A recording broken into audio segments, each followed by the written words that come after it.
Hello friends, rubber bands ला लिया। देखो बहुत अच्छा क्वालिटी का रहता है। ये कोरियन रबर बैंड्स है। इसमें कलर्स बता दे रहा हूँ, देख लो एक बार।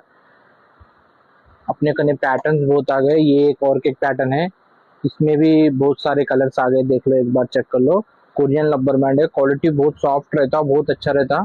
आप एक बार पी तुलजा कॉस्मेटिक विजिट करो। कारवान हैदराबाद, लाइक करो, शेयर करो, फॉलो करो और पी तुलजा कॉस्मेटिक विजिट करो। बहुत अच्छे अच्छे रबर बैंड्स आ गए। देखो पैटर्न बता दे रहा हूँ मैं, आप चेक कर लो एक बार। इसकी क्वालिटी बहुत जबरदस्त रहती और स्मूथ रहता और हेयर्स में अटकता भी नहीं, करता नहीं, बहुत अच्छा रहता। और इसमें डिजाइन बता दे रहा हूँ, देख लो एक बार। बहुत सारे डिजाइन आ गए अपने पास। इसमें भी कलर देख लो एक बार। ये देखो एक और एक पैटर्न भी है।